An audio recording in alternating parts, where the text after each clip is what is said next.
Friends, আবার একটা নতুন ভিডিওতে তোমাদের সবাইকে স্বাগত। আশা করি তোমরা সবাই ভালো আছো এবং সুস্থ আছো। তো আজকের ভিডিওটা আমার সেই সকল ভাই বোনদের জন্য যারা জেক্সপো এবং ভোকলেট কাউন্সেলিং থ্রু তোমরা বিভিন্ন পলিটেকনিক কলেজে অ্যাডমিশন নিতে যাচ্ছ। তারা কোন কোন ট্রেড নিয়ে পড়তে পারবে, মানে তোমাদের কতগুলো ট্রেড অ্যাভেলেবেল আছে সেটা নিয়ে আমি বিস্তারিত আলোচনা করব। যারা ডাইরেক্ট অ্যাডমিশন নেবে বিভিন্ন প্রাইভেট কলেজগুলোতে, তারা কোন কোন ট্রেড নিয়ে পড়তে পারবে, মানে আমাদের West Bengal state council of technical এডুকেশনের আন্ডারে যতগুলো পলিটেকনিক কলেজ আছে সেখানে কতগুলো ট্রেড বা স্ট্রিম বা ব্রাঞ্চে পড়া যায় বা পড়ানো হয় সেই ব্যাপারে আমি বিস্তারিত আলোচনা করব এই ভিডিওতে। ঠিক আছে, তো ভিডিওটা কিন্তু তোমরা শেষ পর্যন্ত ওয়াচ করবে কমপ্লিট ডিটেলস পাওয়ার জন্য। যারা এখনও পর্যন্ত আমার চ্যানেল শুভজিৎস ইউটিউব সাবস্ক্রাইব করোনি, প্লিজ তোমরা চ্যানেলটি সাবস্ক্রাইব করে নাও। পরবর্তীতে তোমরা যারা কাউন্সেলিং থ্রু বিভিন্ন পলিটেকনিক কলেজে অ্যাডমিশন নেবে, তো তোমাদের ফার্স্ট ইয়ার, সেকেন্ড ইয়ার এবং থার্ড ইয়ারের বিভিন্ন সেমিস্টার এবং ইন্টারনাল এক্সামগুলোতে যে এক্সাম কন্ডাক্ট হবে, তোমাদের যে পরীক্ষা হবে, তার সাজেশন তোমরা এই চ্যানেল থেকে পেয়ে যাবে। তার জন্য অবশ্যই তোমাদেরকে চ্যানেলটি সাবস্ক্রাইব করে রেখে দিতে হবে। আর এই ভিডিওর ডেসক্রিপশনে দেওয়া যে জেক্সপো এবং ভোকলেটের যে লিঙ্ক আছে হোয়াটসঅ্যাপ গ্রুপের, সেখানে তোমরা জয়েন হয়ে যেতে পারো। পরবর্তীতে ওই গ্রুপগুলোতে আমি বিভিন্ন ধরনের আপডেটস দিয়ে থাকি, সেগুলো তোমরা পেয়ে যাবে।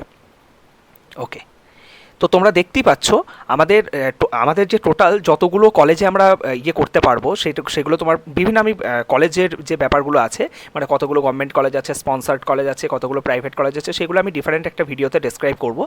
তো বেসিক্যালি হচ্ছে আমাদের যত কলেজ আমাদের ওয়েস্ট বেঙ্গল আছে সেই কলেজগুলো হচ্ছে West Bengal state council of technical এডুকেশনের আন্ডারে। ঠিক আছে, তো সেখানে প্রত্যেকটা কলেজে প্রত্যেকটা ডিপার্টমেন্ট নেই। কোনো কলেজে দেখা গেল 3টে ডিপার্টমেন্ট আছে, কোনো কলেজে 4টা ডিপার্টমেন্ট আছে। ঠিক আছে, তো আমি চেষ্টা করব প্রত্যেকটা ইন্ডিভিজুয়াল কলেজের হচ্ছে ভিডিও আনার, কিন্তু আমাদের তো প্রচুর কলেজ, দ্যাটস ওয়াই মানে আমি প্রতিদিন যদি 3টে-4টে করে ভিডিও বানাই তাও অনেকটা সময় লেগে যাবে, তবে আমি আস্তে আস্তে চেষ্টা করব।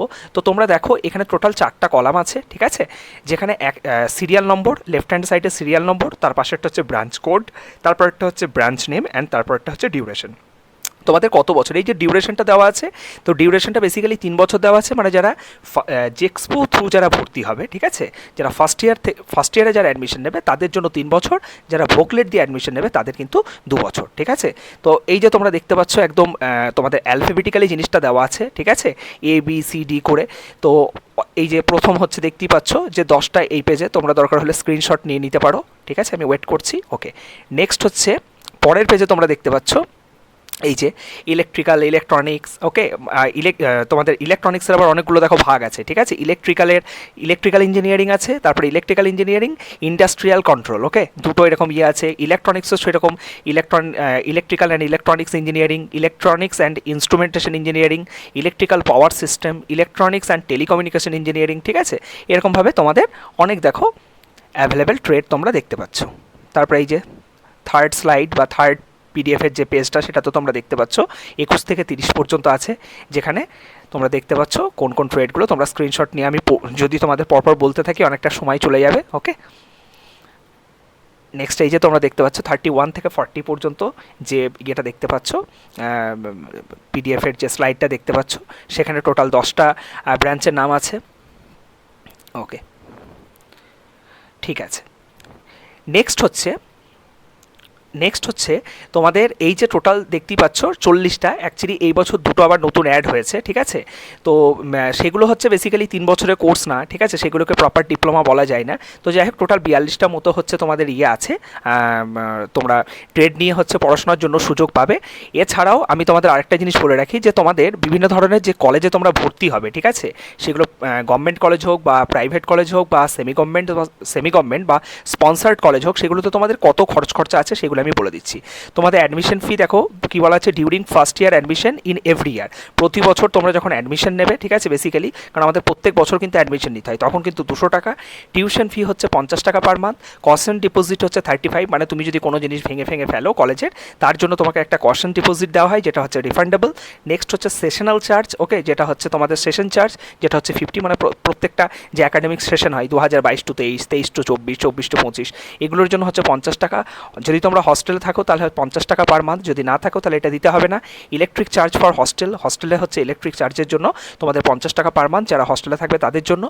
আর সেলফ ফাইন্যান্সড বা প্রাইভেট যে পলিটেকনিক কলেজগুলো আছে, সেলফ ফাইন্যান্স বা পলিটেকনিক কলেজ প্রাইভেট কি, প্রাইভেট মানে যেগুলো হচ্ছে পুরোপুরি তোমার কোনো একটা স্পেসিফিক অথরিটি বা স্পেসিফিক বলতে পারো একটা মানে এখানে গভর্নমেন্টের কোনো ব্যাপার থাকে না, ঠিক আছে। এখানে হচ্ছে পুরোপুরি প্রাইভেট অর্গানাইজেশনে বুঝতেই পারছো যে পুরো খরচটা হচ্ছে তারা স্টুডেন্টদের কাছ থেকে করে, ঠিক আছে, নেয়। আর সেলফ ফাইন্যান্স বলতে কি কিছুটা হচ্ছে তোমার গভর্নমেন্ট করে, কিছুটা হচ্ছে তোমার গভর্নমেন্ট দেয়, আর কিছুটা হচ্ছে ওরা স্টুডেন্টদের কাছ থেকে মানে করে, ঠিক আছে, নেয়। তো বেসিক্যালি সেলফ ফাইন্যান্সড বলতে কি বোঝায় যে এখান থেকে যে তোমাদের যে ইউজিসি আছে মানে ইউনিভার্সিটি গ্র্যান্ট কমিশন, ঠিক আছে, আমি পরে কোনো একটা ভিডিওতে এগুলো ডিটেলে ডেসক্রাইব করব। আমার চ্যানেলে এই রিলেটেড আরও ভিডিও আছে, তোমরা চাইলে সেগুলো গিয়ে দেখে নিতে পারো। তো ইউনিভার্সিটি গ্র্যান্ট কমিশন এই কলেজগুলোতে, ঠিক আছে, সেলফ ফাইন্যান্স যে কলেজগুলো আছে সেগুলোতে কোনো ফান্ডিং প্রোভাইড করে না। তো সেই ফান্ডিংগুলো কোথা থেকে আসে? সেই ফান্ডিংগুলো বেসিক্যালি হচ্ছে বেশিরভাগটা স্টুডেন্টদের কাছ থেকে নেওয়া হয়, ঠিক আছে, যার ফলে এই কলেজগুলোর হচ্ছে ফি স্ট্রাকচার একটু বেশি। তো তোমরা দেখতেই পাচ্ছ, যদি তোমরা বেসিক্যালি জেক্সপো বা পলি40 যদিও এখনও পর্যন্ত নেই, তো যারা জেক্সপো দিয়ে যারা ভর্তি হবে তাদের হচ্ছে তোমাদের যে ইয়েগুলো আছে কী যেন বলে, প্রাইভেট কলেজ যদি হয়, ঠিক আছে, প্রাইভেট কলেজ যদি হয় সেক্ষেত্রে হচ্ছে তোমাদের প্রাইভেট বা সেলফ ফাইন্যান্স যে কলেজগুলো আছে সেগুলোর জন্য তোমাদের 1500 টাকা প্রতি মাস। আর যদি তোমাদের ডাইরেক্ট অ্যাডমিশন নাও বা তোমরা যারা ম্যানেজমেন্ট কোঠায় যদি ভর্তি হও তো তাদের জন্য হচ্ছে 2500 টাকা প্রতি মাসে তোমাদের দিতে হবে, এটা কিন্তু মিনিমাম। তো বেসিক্যালি প্রাইভেট কলেজগুলো এর থেকেও অনেক বেশি, তোমার যত ভালো প্রাইভেট কলেজ হবে তার চার্জেস আরও বাড়ে, ঠিক আছে। তো এটা হচ্ছে বলতে পারো বেস্ট চার্জ, এর ওপর হচ্ছে আরও বাড়তে থাকে। তো আশা করি তোমরা বুঝতে পারলে যে কোন কোন ট্রেড নিয়ে বেসিক্যালি হচ্ছে তোমরা জেক্সপো এবং ভোকলেট কাউন্সিলিং থ্রু যারা পরীক্ষা দিয়েছিলে এবং যারা কাউন্সিলিং থ্রু বিভিন্ন কলেজে অ্যালোটেড হবে তারা কোন কোন ট্রেড নিয়ে পড়তে পারবে সেটা আশা করি বুঝতে পারলে। কোন কলেজে কেমন কি ফি স্ট্রাকচার, খরচা কীরকম সেগুলো আশা করি বুঝতে পারলে। তো অবশ্যই ভিডিওটি ভালো লাগলে সাবস্ক্রাইব করে রেখে দেবে, বন্ধুদের সাথে শেয়ার করবে, এবং এর পরে তোমাদের আরও ইম্পর্টেন্ট অনেক ভিডিও আসতে চলেছে। তো সেই ভিডিওগুলো তোমরা কাইন্ডলি ফলো করো। থ্যাংক ইউ সকলকে।